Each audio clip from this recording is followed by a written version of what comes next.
नमस्कार साथियों, मैं पंकज कुमार आपके अपने YouTube चैनल नॉलेज में मैं आप सभी का स्वागत करता हूं। पिछले वीडियो में हम लोगों ने एलसीएम लासा के बेसिक कंसेप्ट को देखने के साथ साथ कुछ अच्छे सवालों को भी देखे थे, ठीक है ना। वो वीडियो बहुत लंबा था, लेकिन आज का एचसीएफ का वीडियो, मासा का वीडियो हम छोटा बनाएंगे, 2 पार्ट में बनाएंगे, ठीक है ना। तो पहले हम लोग जिस प्रकार से एलसीएम का कंसेप्ट को समझे तो उसी प्रकार से आज हम लोग एचसीएफ का भी कंसेप्ट को समझेंगे। मासा का कंसेप्ट क्या है, सभी तरीकों के बारे में हम लोग बात करेंगे। कुछ अच्छे सवाल हैं मेरे पास, लेकिन पहले हम लोग कंसेप्ट को समझते हैं, ठीक है। और आप लोग में से कोई नए हैं तो प्लीज मेरे चैनल को सब्सक्राइब कर दीजिए, बेल आइकन को प्रेस कर दीजिए, ओके।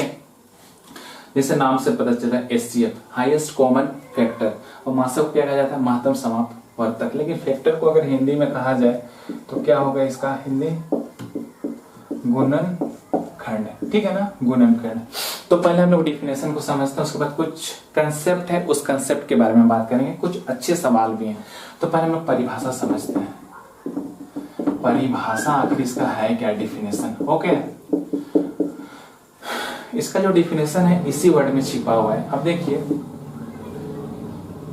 ए बी सी मतलब कि 2 या 2 से अधिक, ये बोलिए 2 या 2 से अधिक। ए बी सी हम 3 संख्याएं ले लिए हैं, ए बी सी 2 या 2 से अधिक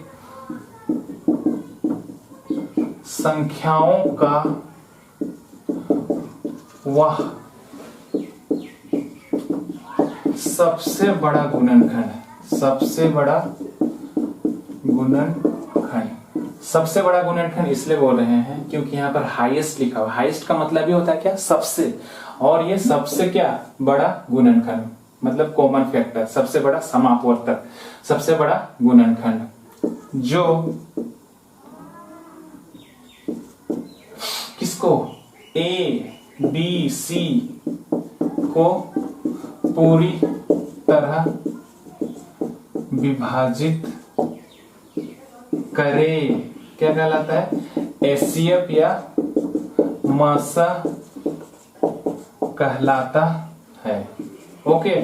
कहने का मतलब हुआ कि एबीसी 2 या 2 से अधिक मतलब कोई 2 या 2 से अधिक क्या संख्याओं का वह सबसे बड़ा गुणनखंड, सबसे बड़ा गुणनखंड जो एबीसी को पूरी तरह विभाजित करे। मान के चलिए कि मेरा एचसीएफ कितना निकल के आया, एम निकल गया है। मानते हैं हम लोग कितना निकल के आया, एम निकल के आया। तो एचसीएफ क्या होता है कि ये जो निकल के आया है तो ये ए को भी पूरी तरह विभाजित करेगा, बी को भी पूरी तरह विभाजित करेगा और सी को भी पूरी तरह विभाजित करेगा। कौन, जो एचसीएफ निकल के आया, ठीक है ना। एलसीएम हम लोग क्या देखे थे दोस्त, एलसीएम अगर एम है तो उसमें हम लोग क्या देखे थे, ये उल्टा होता था कि एम को ए भी विभाजित करेगा, एम को बी भी करेगा और सी एम को कौन करेगा, सी भी करेगा। एलसीएम में हम लोग ये देखे थे, अगर कोई एलसीएम एम निकल के आता है तो एम को ये तीनों संख्या क्या करते थे, विभाजित करते थे। लेकिन अभी एचसीएफ के बारे में हम लोग देख रहे हैं, इसमें क्या देखें हम लोग कि जो एचसीएफ निकल के आ रहा है वो दी गई संख्या मतलब ए बी सी को क्या करेगा, वो पूरी तरह क्या करेगा, विभाजित करेगा, पूरी तरह विभाजित करेगा, ठीक है ना। तो इसको हम लोग पिछले वीडियो में हम लोग देखे थे कि जो एलसीएम निकल के आता है वो क्या होता है कि जो दी गई संख्या उस एलसीएम को क्या करता है, पूरी तरह विभाजित करता है। लेकिन एचसीएफ में क्या होता है कि जो एचसीएफ निकल के आया है वो दी गई संख्या को ही क्या करेगा, पूरी तरह विभाजित करेगा। अभी कुछ नंबर्स लेते हैं और नंबर्स की सहायता से हम लोग समझने का प्रयास करते हैं, तो ज्यादा बेहतर से आप लोग को समझ में आएगा, ओके। नंबर्स लेते हैं, तो नंबर्स लेते हैं तो आप देखिए कि अगर मान के चलिए डिफिनेशन के आधार पे हम लोग या फिर इस वर्ड के आधार पे हम लोग समझते हैं कि आखिर एचसीएफ होता क्या है। जैसे कि मान के चलिए 2, 4, 8 का अगर हमको कहा जाए मासा बोले तो एचसीएफ क्या होगा ये कहा जाए, ठीक है ना। तो हम करेंगे क्या दोस्त, यहाँ तो एक वर्ड इस्तेमाल है गुणनखंड। तो 2 के जो फैक्टर होंगे, कहने का मतलब 2 किससे किससे डिवाइड होगा, 1 से होगा और 2 से होगा, और किसी भी संख्या से नहीं होगा क्योंकि 1 से भी डिवाइड होगा, ये 2 से भी डिवाइड होगा। तो फैक्टर वही होता है। जबकि हम लोग एलसीएम में क्या पढ़े थे, मल्टीपल पढ़े थे, गुणज पढ़े थे। गुणज जो टेबल में आता है 2 1 2 2 2 4 2 1 2 2 4 6 8 10 ऐसे करके जाता था। लेकिन अभी फैक्टर के बारे में बात हो रहा है, तो 2 के जो भी गुणनखंड होंगे, कौन कौन गुणनखंड होंगे, 1 2, जो इसको भाग कर पाएगा। तो 1 तो सब में होगा, 2 भी करेगा इसको भाग और 4 भी करेगा। फिर 8 के गुणनखंड कौन कौन होंगे दोस्त? 1 तो होगा ही होगा, किसी भी संख्या का गुणनखंड 1 होना ही होना है, ठीक है ना। 1 तो होगा ही होगा, वो खुद वो संख्या जरूर होगा ही होगा, ठीक है ना। 1 और 2 इसमें हुआ, 1 होगा, फिर 2 होगा, फिर 4 होगा, फिर 8 होगा, और तो कोई संख्या होगा नहीं। 1 और खुद वो संख्या जरूर होगा, फैक्टर में बता दे रहे हैं, गुणनखंड में, ठीक है ना। 1 और 8, 1 और 4, 1 और 2 होगा ही होगा, लेकिन हमको ना कॉमन देखना है कि जो सबसे बड़ा क्या हो, फैक्टर हो। तो यहाँ पर अगर हम कॉमन देखेंगे और वही मेरा क्या हो जाएगा, एचसीएफ हो जाएगा। तो यहाँ सबसे बड़ा आप देखिएगा 2 है, ठीक है ना। कौन है? 2 है, जो क्या है, तीनों में, इसमें भी है, इसमें भी है और इसमें भी है। इससे छोटा तो 1 था, तो 1 को तो लेना नहीं है, वो किसको लेना है, मैक्सिमम को लेना है। इसके आगे अगर जाएंगे, जा ही नहीं सकते, अगर जाएंगे भी, अगर मान लीजिए कोई बड़ा संख्या रहता, अगर उसके आगे जाते भी तो बड़ा फैक्टर हमको मिलता ही नहीं मिलता। हमको जो शुरू में मिला वही क्या है, सबसे बड़ा फैक्टर है। छोटा से छोटा बहुत सारे मिलेंगे, आने वाले संख्याओं का जब हम लोग एचसीएफ निकालेंगे तो आपको ज्यादा बेहतर समझ में आ जाएगा। यहाँ साफ साफ दिख रहा है कि सबसे बड़ा गुणनखंड कौन निकल के आया, तीनों में कॉमन कौन है, वो 2 है, और वही क्या है, मेरा एचसीएफ है। ये 2 जो निकल के आया है दोस्त, ये ऐसी संख्या है जो 2 को भी पूरी तरह विभाजित करेगा, 4 को भी और 8 को भी पूरी तरह क्या करेगा, विभाजित करेगा, ठीक है ना। एचसीएफ का काम वही होता है कि जो दी गई संख्या को क्या कर सकता है, पूरी तरह विभाजित कर सकता है। तो ये एचसीएफ का कंसेप्ट है। और एचसीएफ कहने का मतलब ये जो 2 है, इसमें भी है, इसमें भी है, इसमें भी है, तीनों में 2 है, तब जाके वो एचसीएफ होता है, ठीक है ना। तीनों में वो प्रेजेंट होता है 2, अब क्या होता है, सबसे बड़ा गुणनखंड होता है। बस यही हम समझाना चाह रहे थे। ओके, अब कुछ सवाल है, उसको हम लोग देखते हैं। अब देखिए पहला सवाल, पहला सवाल क्या है, 24 है, सॉरी उसके बाद कितना है, 40 है, फिर 120 है। इसका क्या निकालना है हमको, एचसीएफ निकालना है, एचसीएफ मासा निकालना है, महत्तम संपर्क। और ऑप्शन में मेरे पास कितना है, 8 है, 12 है, 4 है और 40 है, और हमको बड़ा से बड़ा निकालना है। एक बात बताइए, 8 से तो डिवाइड होगा, ये भी डिवाइड होगा, ये भी डिवाइड होगा, बोली हो। एचसीएफ का मतलब तो ही है कि तीनों को डिवाइड कर सके, लेकिन हमको बड़ा से बड़ा लेना है, तो क्या 12 भी डिवाइड कर पाएगा इसको? 12 से अगर हम करेंगे तो ये डिवाइड हो रहा है, ये डिवाइड नहीं होगा, ये डिवाइड होगा, लेकिन एक डिवाइड नहीं हो रहा है, कौन, 40 नहीं हो रहा है। अगर 4 से करते हैं तो 4 से तो बड़ा 8 है, तो इसको तो हम देखेंगे ही नहीं देखेंगे, क्योंकि 8 पहले ही तीनों को डिवाइड कर पा रहा है। 8 के 24 है, 8 5 40, 8 का 8, 8 5 40, 15 बार में, ठीक है ना। क्या 40 तीनों को डिवाइड कर पाएगा? नहीं कर पाएगा दोस्त। तो यहाँ पर 8 ही मेरा क्या है, आंसर है, क्योंकि 8 ये तीनों को क्या कर रहा है, डिवाइड कर रहा है। तो ऐसे हम लोग देख के ही बता सकते हैं कि इसका आंसर क्या होगा, ठीक है ना। तो यही मेरा क्या है, आंसर है, ठीक है ना। 8 क्या कर रहा है, तीनों को डिवाइड कर रहा है। 4 भी कर रहा है, लेकिन 4 छोटा ना है, हमको क्या लेना, हाईएस्ट फैक्टर को लेना है। तो हाईएस्ट कौन होगा, 8 होगा। और 40 नहीं कर पाएगा दोस्त, सबको नहीं कर पाएगा, ठीक है ना, क्योंकि इस दोनों को करेगा, इसको नहीं कर पाएगा, इसलिए मेरा आंसर कितना होगा, 8 होगा। ओके, नेक्स्ट सवाल को देखते हैं। जैसे हम लोग अभी परिभाषा में देखे ना कि तीनों को डिवाइड कर पाएगा। अब देखिए इसको, नेक्स्ट सवाल को, कि 390 है, ठीक है ना। फिर कितना है, 495 है, 495 है, फिर 300 है, ठीक है ना। और बड़ा से बड़ा देखना है। अगर हम 35 को देखते हैं ऑप्शन में, अच्छा एक एक ऑप्शन को लिख लेते हैं, तीनों ऑप्शन को, ठीक है ना। तो इसको फैक्टर करने में थोड़ा टाइम लगेगा ना मेरे दोस्त। 5 है, 15 है, फिर 25 है और 35 है। देखिए 5 से तो ये डिवाइड होगा, लेकिन हमको ना हाईएस्ट फैक्टर को लेना है, तो ये नहीं होगा। हो भी सकता है, लेकिन 15 को भी हम चेक कर लेते हैं। 15 को चेक किए तो 15 में किसका किसका फैक्टर है, 3 into 5 का है। अगर 15 इसको डिवाइड कर रहा है, 390 को, 495 को, 300 को, 390, 495, 300 को अगर 15 डिवाइड कर रहा है, इसका मतलब 3 और 5 दोनों डिवाइड करेंगे। तो इसका मतलब 5 तो करेगा कि यहाँ 0 है, यहाँ 5 है, यहाँ पर 0 है, आखिरी में 0 और 5 रहता है, तो 5 से तो जाता ही है।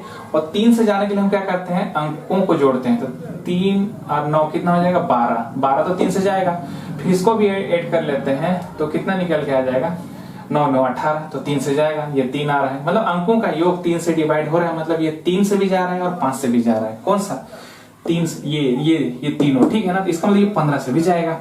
ओके, 15 से जा रहा है, लेकिन इसके आगे भी तो और संख्याएं हैं जो 15 से बड़ा है, तो हमको क्योंकि हमको हाईएस्ट फैक्टर देखना है, ये भी संभावना है। अगर 25 को देख रहे हैं तो 25 इसलिए नहीं जाएगा क्योंकि आखिरी में कितना 95 है। किसी भी संख्या का आखिरी में अगर 95 हो, 15 हो, 95 हो, ठीक है ना, 35 हो, तो कभी भी 25 से डिवाइड नहीं होता है। 95, 15, 35 हो या 45 हो तो कभी भी वो 25 से डिवाइड नहीं होता। तो 25 से डिवाइड होने के लिए क्या होना, 50 या 25 होना जरूरी है, जो कि यहाँ पर है नहीं, ठीक है ना। तो ये 25 से डिवाइड होगा ही नहीं होगा, 90 भी नहीं होगा, 95 भी नहीं होगा, तो इसका मतलब 25 से नहीं जाएगा।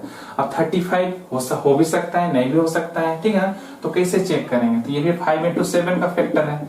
अगर ये 35 इसको तीनों को डिवाइड करता है तो 7 से भी जाना चाहिए। 7 से डिवाइड होने का क्या रूल है कि लास्ट वाला अंक को हम लोग डबल करते हैं, डबल करते हैं तो 0 का डबल 0 ही होगा, फिर उसको माइनस किया जाता है, फिर 30 आएगा।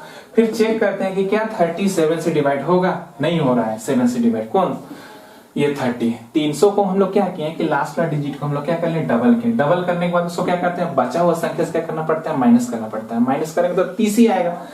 तो 30 को चेक करना पड़ता है कि क्या वो 7 से डिवाइड हो रहा है, नहीं हो रहा है। इसका मतलब ये पूरी संख्या 7 से डिवाइड नहीं होगा। जब 7 से होगा ही नहीं तो इसका मतलब 35 से भी डिवाइड नहीं होगा। ओके, तो क्या निष्कर्ष निकला कि 15 ही एक ऐसी संख्या है जो 5 से बड़ा है, जो तीनों को डिवाइड कर रहा है। यही मेरा क्या हो जाएगा, एचसीएफ होगा। हम समझाने के लिए आप लोगों को इतना समझाना पड़ा हमको कि 25 से कौन नहीं डिवाइड होगा। 35 को हम फैक्टर करके देखें, फिर हम तुरंत ही कर सकते थे अगर हमको स्वयं को बनाना रहता, लेकिन आपको समझाने के लिए हमको इतना लिखना पड़ा। ओके, समझ गए होंगे कि जो ये तीनों को डिवाइड कर सके वो कौन है, 15 है। तो उसका फैक्टर करके हम लोग देख लिए। ओके, हम नेक्स्ट सवाल को देखते हैं। इसी प्रकार से 391, 323 है, लड़का है फिर लड़की है, इनको क्लासरूम में बैठाना है, लेकिन ऐसा बैठाना है कि हर क्लासरूम में लड़कों की संख्या और लड़कियों की संख्या क्या हो, बराबर हो। भले क्लासरूमों की संख्या लड़कों की ज्यादा होगी, क्यों होगी, क्योंकि 391 है, इसमें लड़कियों की संख्या कितनी है, 323 है। तो लड़कों का क्लासरूम ज्यादा होगा, लड़की क्लासरूम क्या होगा, कम होगा, लेकिन जो संख्या होगा वो क्या होना चाहिए, सेम होना चाहिए। तो सेम होने मतलब कि लड़का का संख्या और लड़कियों की संख्या क्लासरूमों में क्या होनी चाहिए, हर क्लासरूम में सेम होना चाहिए। तो सेम होने के लिए मतलब कि दोनों को क्या करें, पूरी तरह विभाजित करें। वो कौन सी संख्या हो सकती है, 23, 19, 44 और 17, ठीक है ना। तो देखिए केवल 44 को छोड़ दिया जाए तो सब क्या है, प्राइम नंबर है, अभाज्य संख्या है, ठीक है ना, अभाज्य संख्या है। तो हम अगर 17 से हमको दिख रहे हैं, 17 दूनी कितना होता है, 34 होता है, 34 होता है। फिर ये 5 बचा, 17 किया 51, मतलब कि ये किसका फैक्टर है, 17 इंटू 20 का, 23 का फैक्टर है। उसी प्रकार से अगर हम इसको देखते हैं तो 17 का 17, फिर अगर हम इसको माइनस कर देते हैं तो कितना निकल के आता है, 153। तो 17 9 153, मतलब कि 17 इंटू 190, मतलब 17 इंटू 19 को अगर मल्टीप्लाई करेंगे तो कितना आ जाएगा, 323। क्यों, हम डिवाइड करके हम चेक कर लिए, 17 का 17, फिर 17 9 कितना होता है, 153 होता है। उसी प्रकार से यहाँ पर भी हम कर लिए, 17 का 17, 17 दूनी 34, 33 51। तो देखें कि जो फैक्टर बन रहा है वो प्राइम नंबर का फैक्टर बन रहा है। हम 17 से ही देख लिए, 17 से इसलिए देखें क्योंकि यहाँ 39 था और 39 किसके आसपास होता है, 34 के आसपास, इसलिए हम 17 से चेक किए, ठीक है ना। तो देख रहे हैं कि दोनों में 17 क्या हो रहा है, कॉमन हो रहा है। तो इसका मतलब एचसीएफ मेरा कितना हो रहा है, 17 होगा। मतलब कि हर क्लास में चाहे लड़के हो चाहे लड़की हो, हर क्लास में कितनी संख्या होनी चाहिए, 17 होनी चाहिए। और यही मेरा क्या हो जाएगा, आंसर हो जाएगा, ठीक है ना। हर क्लास में लड़के हो चाहे लड़कियां हो, हर क्लास में लड़के तथा लड़कियों की संख्या कितनी होंगी, 17 होंगी। अब नेक्स्ट सवाल को देखते हैं। आप लोग ऑप्शन से ही खत्म कर सकते हैं सारे प्रश्न को। अब देखिए यहाँ पर x है, 2 का पावर 2 है, फिर 3 का पावर 3 है, और यहाँ पर कितना है, 7 का पावर 2 है। उसी प्रकार से y का वैल्यू कितना है दोस्त, 2 का पावर 3 है, फिर 5 है, ठीक है ना। तो एचसीएफ क्या होता है, जो दोनों में कॉमन हो। यही हम लोग देखे थे शुरू में, तो दोनों में कॉमन हो, लेकिन 2 है, 2 का पावर 3 है, 2 का पावर 2 है, तो इसका मतलब 2 का पावर 2 कॉमन हो जाएगा। यहाँ 3 है, यहाँ 2 है, ठीक है ना, तो कॉमन हो गया। उसी प्रकार से यहाँ पर भी क्या कॉमन होगा, 3 कॉमन हो जाएगा, फिर 5 तो कॉमन होगा नहीं। तो मेरा आंसर कितना निकल के आ जाएगा, 2 का पावर 2, क्योंकि यहाँ 3 बार है, यहाँ 2 बार है, तो 2 बार तो आएगा ही आएगा। यहाँ 3 3 बार है, यहाँ 3 1 बार है, तो 1 बार तो जरूर ही आएगा। यहाँ से एक तो 3, यहाँ से भी एक 3 ले लेगा, बचेगा 2, बचेगा तो उससे हमें कोई मतलब नहीं है, लेकिन जो कॉमन होगा हम उसको लेंगे, ठीक है ना। तो क्या ऑप्शन में है ये? जी हाँ, ऑप्शन में है सी नंबर, और मेरा ही क्या हो जाएगा, आंसर हो जाएगा। कितना आसान है देखिए, ठीक है ना। अब नेक्स्ट सवाल को देखते हैं। अब इसका एचसीएफ पहले से दिया हुआ है, एचसीएफ कितना दिया हुआ है, 12 दिया हुआ है। एक बात बताइए, जो संख्याएं हैं 1 है, 2 है और 3 है, जब भी रेशियो से हटाते हैं, तो हम लोगों को स्कूलों से सिखाया गया है कि रेशियो हटता है तो एक कांस्टेंट लगता है, जैसे x या a चाहे कुछ भी मान लेते हैं, लेकिन यहाँ पर x ना लगा के हम कितना लगाएंगे दोस्त, 12 लगाएंगे, क्योंकि 12 क्या होगा, सब में होगा। आप बोलिएगा सर 12 क्यों लगाएं आप? अरे भाई, एचसीएफ का मतलब भी होता है कि जो फैक्टर है वो तीनों में होना चाहिए, ठीक है। तो 12 कितना होगा, तीनों में होगा, तब तो वो कॉमन होगा, और कॉमन होगा तब तो वो एचसीएफ होगा, ठीक है ना। तो x होता अगर एचसीएफ नहीं दिया रहता, तो हम x ही मान लेते हैं, लेकिन अभी x रिप्लेस हो जाएगा किसके जगह पे, 12 के जगह पे, तो कितना हो जाएगा, 12। तो ये संख्या वास्तव में है कितना, 12, 24, 36, ठीक है ना। तो इसी का एचसीएफ निकालिएगा तो आपको कितना निकल के आएगा, 12 निकल के आएगा। तो हमको निकालना था वो संख्या, तो 12, 24, 36, मेरा क्या हो जाएगा, यही आंसर ऑप्शन ए में है, ठीक है ना, आसान है। उसी प्रकार से ये वाला भी है, ठीक है। इसको मिटाते हैं। अब देखिए इसको, 3 और 4 है, इसका एचसीएफ कितना है, सीधे हम 15 डाल देंगे, x नहीं रखेंगे, ठीक है ना। इसमें 15 दिया 45, 15 चौके 60, और इसका योग पूछा है, तो इसका योग कितना हो जाएगा, 105, और यही मेरा क्या हो जाएगा, आंसर ऑप्शन ए में। कितना आसान है ना। अब देखिए नेक्स्ट सवाल, सॉरी खत्म हो गया सवाल। उम्मीद करते हैं आपको आज का ये छोटा सा वीडियो बिल्कुल समझ में आया होगा, ठीक है ना। और एक वीडियो बनाएंगे हम लोग एचसीएफ को लेकर के, कुछ अच्छे सवाल भी होंगे उस वीडियो में। फिलहाल तो आज बेसिक कंसेप्ट को मुझे समझाना था, इसलिए आज बस थोड़ा सा ही क्वेश्चन लिए हैं और जल्दी जल्दी हम लोग हल किए। आप लोगों ने देखा कि कितना जल्दी से हम लोग इसको हल कर लिए, ठीक है ना। तब तक घर में रहिए, सुरक्षित रहिए, अपना ख्याल रखिए और खुश रहिए। Okay, bye.